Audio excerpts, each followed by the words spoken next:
Okay, a little art, a little different art today, or this week, excuse me. Instead of doing animals this week, and we'll do animals again next week, maybe a little bit different, but what we're going to do today is a perspective or a horizon drawing. Now, we've done one before with a river coming from the mountains, but this one's going to be a little bit different. We're going to use a wharf or a road coming from the mountains, and I'll show you how that works in a second. So get your page set up. Now, get yourself something to draw with, a pencil and some paper if you can, or if you want to start with a marker, that's okay as well. Whatever you got at home is fine. Get a piece of paper too, or your workbook, and now what you're going to want to do is turn that to landscape. Okay, so horizontal, not portrait, which would be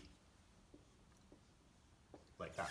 Okay, so you want it to be landscape, not portrait. Okay, so the first thing we're going to do, and you probably remember, is we're going to draw our horizon. So about 3/4 of the way up the page, so 3/4 of the way up the page, draw a line across. You don't have to use a ruler, you can just freehand it just like I did there. It doesn't have to be exactly straight. In fact, it's better if it's not exactly straight because real horizons aren't exactly straight like a ruler. Okay, so after that we're going to draw our mountains in now.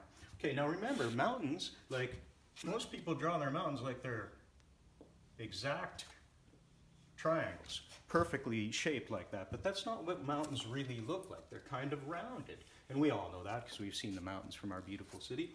So they're kind of rounded. So when you're drawing your mountains, you kind of want to give them a rounded shape, like that, kind of jagged.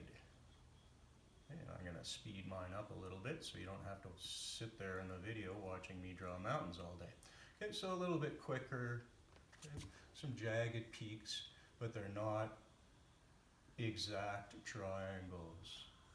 Alrighty, there we go.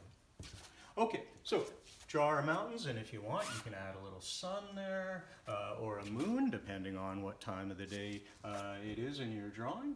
And then what we're going to do here, now last time what we did, or at the start of the year when we did this, is we picked two close points on our horizon, like so, and then we drew curved lines for a river. Well, this one's going to be different because it's going to be a wharf or a road. So I'm going to take these 2 points that I made that are close together, and I'm going to draw them to widen out as I get to the bottom of the page, and that gives us the illusion of three-dimensional, or of actual distance, close and far.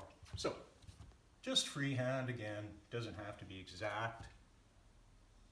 Draw your straight lines this time instead of curved lines. So now what I can do is I can turn this into either a road by drawing lines down the middle, or little rectangles like so, to create a road, or what I actually like to do a little bit more is to create a wharf. So I'm just going to draw some horizontal lines like this, and I'm going to make it look like it's a dock or a wharf that's going onto a lake.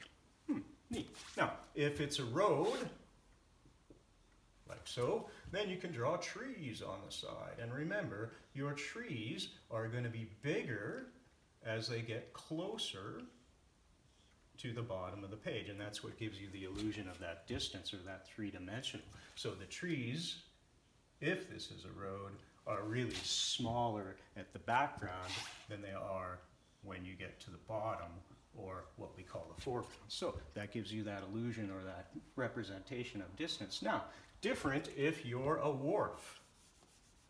Now what you're doing is you're drawing things that might be in the lake here. So you could draw a boat here if you wanted, maybe moored onto the wharf. You know, you can draw some ripples into your water. If you want to draw a fish, that's okay. I always like to draw a simple fish kind of like that. He's a happy guy. Maybe you want to have somebody fishing off the dock. It's totally up to you. It's your art, whatever you want to make it. Now, if you have markers at home, once you draw this in pencil, you can take a black marker and do what we always do and outline your lines like so. And then erase it, and you'll have your dark outline showing, and then you can color it. So here's the steps. Draw, 2, outline, 3, color. And of course, if you don't have pencil crayons and you don't have markers, just do the drawing. And again, this is just for fun. Don't submit it, and you don't have to do it if you don't want it, but I just want to, but I just thought it'd be something a little bit different from the grind of our usual online lessons. All right, perspective drawings. Have fun with that.